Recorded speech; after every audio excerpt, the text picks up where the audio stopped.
Hey guys, welcome to another episode of Disney Dust. DisneyDwayne here with the unfortunate news that Disney Quest will be closing July 3rd, 2017. Now, we're going to be talking about Disney Quest and paying tribute, and also my thoughts on why it didn't work as well as how it could have worked.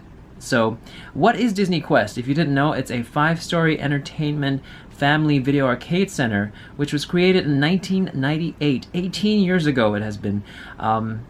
Back in Florida, before even Downtown Disney or Disney Springs existed.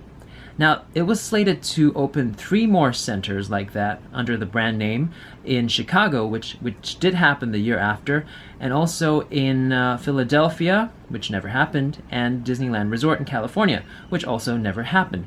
So it already was off to a bad start because Disney was expecting more earnings, although it wasn't losing, from Disney Quest, and that wasn't happening, and so they kind of already wasn't pumping in money to make upgrades and revamps to the center, which is unfortunate because it was back then, it was PlayStation 2 technology. Just think how much older gaming was back then with the technology we have now. Of course, VR was already available, but it was never commercially available in homes. So back then when we had the Aladdin Magic Ride in Disney Quest, it was just, I remember putting on the headset and being able to look around and collect things and fly on my magic carpet. It was unreal. It was really unreal.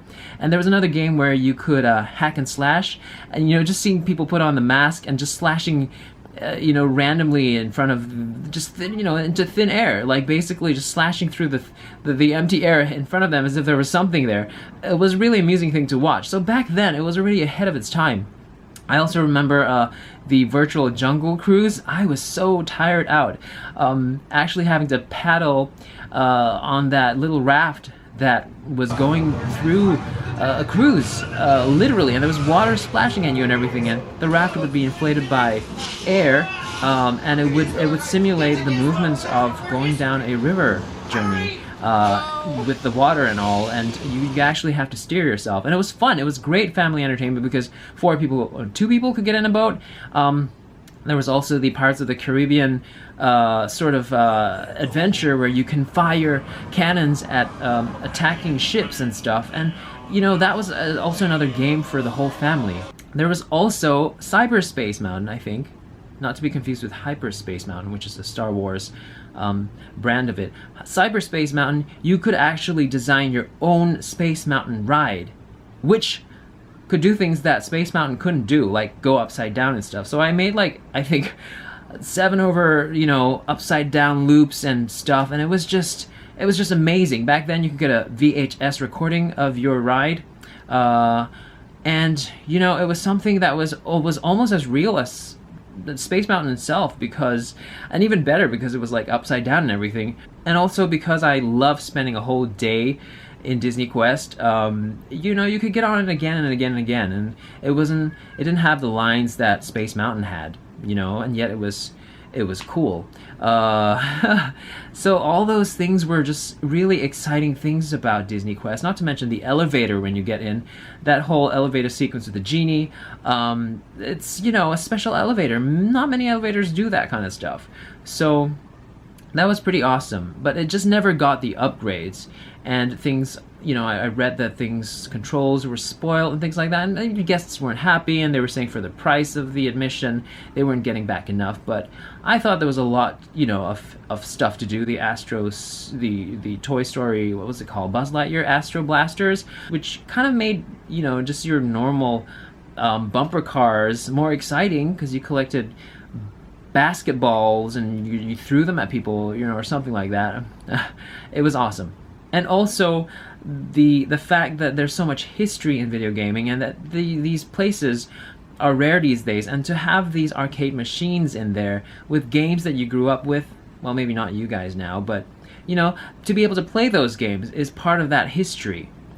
And it's not old because Disney also has throwbacks. Like Wreck-It Ralph, for example, has, its own video game. And of course, there was a bit of a resurgence when that movie came out with the video games available at Disney Quest, people came down, they played the games, and those are the kinds of things that Disney Quest should have done to keep it alive. In this day and age, there's so many Disney games on your phone. Disney Zoom Zooms, for example, Magic Kingdoms, Disney Kingdoms. There are all kinds of games, and they should have more interactive sort of environments for these games on the phones, like exclusive content available at Disney Quest, for example, is something I think that would work well for people to turn up. I was kind of disappointed because on my recent visit to Disney Quest last year, probably my last, I didn't get to see the Disney Zoom Zoom arcade game.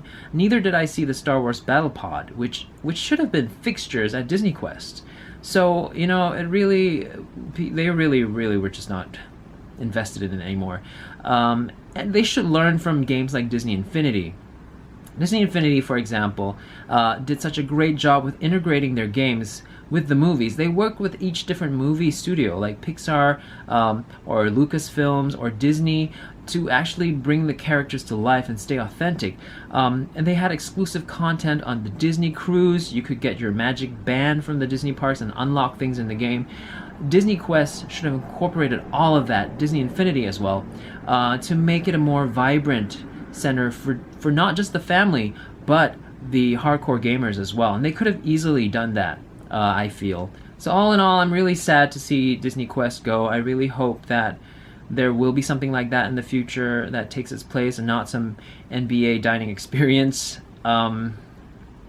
Yeah, gaming shouldn't just be restricted to homes. There's only so much you can do at home.